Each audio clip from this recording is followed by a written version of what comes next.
اب اگلی چیز یہ ہے کہ اس سارے اسنا کے اندر جو ایک اور بہت غور طلب چیز ہے یا جس کے اوپر اس وقت ڈسکشن ہو رہی ہے وہ یہ ہے کہ ہیومن ٹریفکنگ کا عنصر اس سب کے اندر پائے جانے کے حوالے سے خاصا شور تھا، اور لڑکی کے جو والد صاحب ہیں وہ اس کو خاصا ہائی لائٹ کر رہے تھے چونکہ وہ والد ہیں اس کے، ان کو اس چیز کا ڈر تھا، خوف تھا، اور اسی چیز کا ذکر جو ہے اس سے پہلے جو جج صاحب موجود تھے جسٹس اقبال صاحب، انہوں نے بھی اس کا خاصا ذکر کیا، اور انہوں نے ایف آئی اے کے جو ترجمان تھے ان کو بلایا، ان کو بلا کے اپنی کورٹ کے اندر ڈائریکٹ کیا، اور انہوں نے کہا کہ میں اس کے اندر ہیومن ٹریفکنگ کے عنصر کو محسوس کر رہا ہوں، اور میری آبزرویشنز جو ہیں یا میری جو فائنڈنگز ہیں وہ اس چیز کو ذہن میں رکھتے ہوئے ہوں گی، سو آپ میک شیور کیجئے کہ ایسا کوئی عنصر نہ ہو، اور میک شیور کیجئے کہ یہ لڑکی آپ کی تحویل میں ہی رہے یا اس سے باہر نہ جا سکے۔ ان جج صاحب کو بدل دیا جاتا ہے، اس کیس سے ہٹا دیا جاتا ہے۔ جو لڑکا جس کے ساتھ اس کی لڑکی کی مبینہ جو اس کا شوہر ہے جس کی شادی ہوئی ظہیر نامی، اور اس کا جو خاندان ہے اس کے حوالے سے کوئی کہہ رہا ہے کہ جی یہ خود مالی ہے، کوئی کہتا ہے اس کا باپ مالی ہے، کوئی کہتا ہے اس کا بھائی نائب قاصد ہے، کوئی کہتا ہے والدہ نائب قاصد ہے، پنجاب یونیورسٹی کے اندر جو ہے یہ کام کرتے ہیں، کٹ اٹ شارٹ، جو کوئی کچھ بھی کر رہا تھا ہمارا اس سے تعلق اتنا نہیں ہے سوائے اس کے کہ وہ اس قابل ہیں نہیں کہ وہ اس کیس پہ اتنا پہرا دے سکیں، اتنا فائنینس کر سکیں، اور اتنا اس کیس کے اوپر وہ تھورولی آ سکیں کہ پورا ملک کا نظام اس وقت ایک طرف ہو جائے اور وہ لوگ ایک طرف ہو جائیں۔ یقینی طور پہ ان کے پیچھے کوئی ایسی فورسز، ایسے فائنینسز، ایسے قوتیں ان کے پیچھے شامل ہیں جن کا سامنے آنا ضروری ہے۔ وہ سامنے کیوں نہیں آ پا رہی، کس وجہ سے نہیں آ پا رہی، اس کا ہی کھوج لگانا ضروری ہے، اور اسی کے لیے چیف جسٹس سے تمام تر جو ہے لوگ یہ التجا کریں، یہ ریکویسٹ کریں کہ وہ اس کے اوپر سو موٹو ایکشن لیں، اور اس سو موٹو ایکشن کے لیتے ہوئے وہ بہت سارے ایسے اور ہیومن ٹریفکنگ سے یا مبینہ ہیومن ٹریفکنگ سے ریلیٹڈ جو کیسز ہیں اس کے اوپر بھی داد رسی کر پائیں گے۔ میری اس حوالے سے بلکہ میں نے ایک ویڈیو بھی کی، وقاص ابریز خان صاحب لائر ہیں، بڑے مشہور بیرسٹر ہیں، ان سے بھی بات چیت ہو رہی ہے، وہ بتا رہے تھے، اور بہت سارے ایکسپرٹس کا یہ کہنا ہے کہ پاکستان کے اندر منظم گروہ موجود ہیں، جتھے موجود ہیں، خفیہ قسم کے گینگز ہیں، مافیاز ہیں جو ہیومن ٹریفکنگ کرتے ہیں ایسی بچیوں کی، ان کو پہلے یا تو وہ کسی طریقے سے بھسلا کے پیار سے منا لیتے ہیں، اور اس کے بعد ان کو ٹریفک کر کے کسی جھانسے میں جو ہے وہ شادی کے نکاح کے یا پیار کے ڈالتے ہیں، اس کے بعد لے جاتے ہیں۔ پھر اس کے علاوہ بہت سارے ایسے ہیں جو ڈائریکٹلی اغوا کرتے ہیں، اپنی کیپٹیوٹی میں رکھتے ہیں اور ان کو یہاں سے لے جاتے ہیں۔ سو ایسے منظم گروہ ہیں، موجود ہیں، کام کر رہے ہیں، اور ہمارے ہاں ایسے قوانین موجود نہیں ہیں، اگر ہیں تو وہ بہت کمزور ہیں، وہ اتنے تگڑے نہیں ہیں کہ ان کے اوپر جو ہے وہ آپ بڑا اسٹرانگ قسم کا گھیرا ڈال سکیں۔ اور چونکہ ہمارے ہاں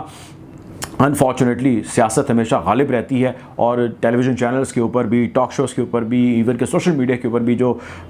زیادہ ہیں وہ سوشل ایشوز اگنور ہو جاتے ہیں اور پولیٹیکل ایشوز سامنے رہتے ہیں، جس کی وجہ سے ایسے ایشوز بھی ہائی لائٹ نہیں ہو پاتے۔ بہرحال بہت سارے اس کے اندر گلیچز ہیں، اور ان گلیچز کے اوپر کلیئرٹی ضروری ہے۔ اس وقت اس لڑکی کے ماں باپ کا جو حال ہے، اس وقت اس لڑکی کے ساتھ جڑے جتنے لوگ ہیں ان کے بیانات آپ دیکھیے، اس لڑکی کے ماموں کے بیانات دیکھیے، اس لڑکی کے آپ جو اس کی سہیلی ہیں ان کے آپ بیانات دیکھیے، تو بہت سارے بیانات جوڑ کے بہت سارے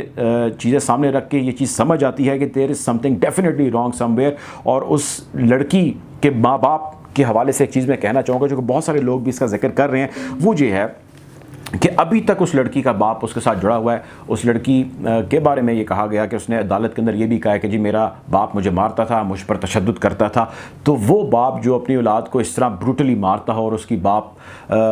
اولاد جو ہے وہ اس قسم کا کوئی کام کر لے کہ وہ جو اپنی پسند سے شادی کر لے، تو کیا وہ اس کا اتنا پیچھا کرے گا؟ کیا وہ اس کا اتنا پہرا دے گا؟ ہم نے ماضی میں بہت سارے ایسے کیسز دیکھے، بہت ساری ایسی رپورٹس بھی دیکھیں، بہت سارے ایسے واقعات بھی دیکھے جہاں پہ ماں باپ جو ہے وہ اپنی بچی کو مار دیتے ہیں، اور صرف اس لیے کہ انہوں نے جی ہماری پگڑی اچھالی، ہماری عزت اس نے اچھالی، چنانچہ اس بچی کو مار دینا ہی ہمارے حق میں بہتر ہے، وہ چاہے قصوروار ہو یا نہ ہو، وہ ایک بحث علیحدہ ہے۔ اب دو تین چیزیں اس کے اندر بہت اور غور طلب ہیں، وہ یہ ہے کہ کچھ جگہوں پہ یہ بھی کہا جا رہا ہے کہ جی جو یہ لڑکا ہے ظہیر، اس کے ساتھ اس لڑکی کا تعلق تھا، پب جی موبائل اپلیکیشن گیم جو ہے اس کے ذریعے اس کا رابطہ تھا، اور اس نے اپنے ماں باپ کو نہیں بتایا تھا۔ اس حوالے سے اس کی ماں سے سوال کیا گیا، جس کا جواب انہوں نے یہ دیا کہ اگر مجھے تھوڑا سا بھی اندازہ ہوتا تو میں بالکل ایکسیپٹ کر لیتی کہ جی اس کا کسی لڑکے کے ساتھ یا ظہیر کے ساتھ اس کا کوئی رابطہ تھا، اور وہ اس لڑکے کے ساتھ بھاگنے کا یا اس کے ساتھ جا کے جو ہے وہ شادی کرنے کا کوئی ارادہ رکھتی تھی۔ ایسا قطعی طور پہ نہیں تھا، اور اگر ایسا ہوتا تو ہماری لڑکی کے گھر سے چلے جانے کے بعد ہم سب سے پہلے ظہیر یا اس کی فیملی سے رابطہ کرتے. ہم 3 سے 4 دن تک کراچی کے اندر ذلیل و رسوا ہوتے رہے. ہم کراچی کے اندر ہی اس کو ڈھونڈتے رہے اور اپنے رشتہ داروں، اپنے محلے داروں یا CCTV کیمراز کے پیچھے ہی ہم اس کو جو ہے وہ تلاش کرنے کی ہر ممکن کوشش کرتے رہے. اگر ہمیں پتہ ہوتا کہ ایسا کوئی عنصر ہے تو ہم ڈائریکٹلی اس کے پاس جاتے، نہ کہ ہم میڈیا پہ شور ڈالتے یا میڈیا پہ شور ڈل جاتا یا ہم جو ہے وہ ادھر ارد گرد تلاش کرنے کی کوشش کرتے. سو معاملے کے اندر بہت سارے جھول ہیں، بہت ساری کنفیوژن ہے اور یہ کلیئرٹی ہونی ضروری ہے. اس حوالے سے علماء کرام کے جو بیانات ہیں وہ بھی سامنے آ رہے ہیں، جو لیڈرز ہیں، ریلیجس اسکالرز ہیں، ان کے بیانات بھی سامنے آ رہے ہیں. ملک بھر کے اندر پروٹیسٹ کا سلسلہ جو ہے وہ شروع ہو چکا ہے اور یہ بڑھے گا، اور اس کے اندر آوازیں بہت ساری ہیں جو ملتی چلی جا رہی ہیں، اور ان آوازوں میں ایک آواز ہے اور وہ یہ ہے کہ انصاف مکمل ہونا چاہیے. میں مطالبہ کروں گا کہ اگر ان باتوں کا خیال نہ رکھا گیا تو پاکستان کی پھر عوام اٹھے گی. پھر شیعہ سنی نہیں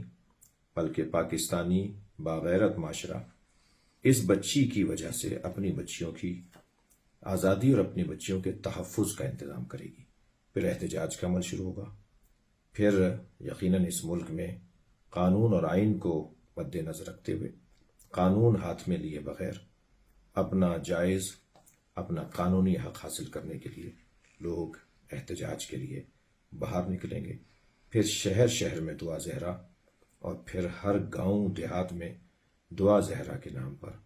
ہماری ساری بچیوں کا تحفظ ہوگا. عدالتوں کے پاس سپریم پاورز ہیں اور وہ چاہیں تو کسی بھی قانونی پیچیدگی کو ہٹا کے یا کسی بھی لوز کیس کو ہٹا کے وہ اس کو سٹرونگ خود بھی بنا سکتی ہیں. وہ انسانی بنیادوں پہ فیصلہ کر سکتی ہیں. وہ بہت سارے ایسے ڈیسیجنز کر سکتی ہیں جس ڈیسیجنز کے بارے میں شاید ہم، آپ اور میں سوچ بھی نہیں سکتے. لیکن انفارچونیٹلی ہماری عدالت نے یوں نہیں کیا اور اس کو انہوں نے آدھا تیتر اور آدھا بٹیر کر کے ایک ایسا فیصلہ سنایا جس فیصلے کا تمام تر جو اس وقت فائدہ ہے وہ اس شخص کو جاتا ہے جو مبینہ طور پہ، یا اس کی فیملی کو یا اس مافیا کو جاتا ہے جو اس کا مبینہ طور پہ جو ہے ہسبینڈ ہونے کا دعویٰ کرتا ہے. بہرحال کوشش کریں گے آپ کے سامنے اس کیس کے حوالے سے حقائق یوں ہی رکھتے رہیں. اپنا خیال رکھیں، دعاؤں میں یاد رکھیں. اللہ حافظ.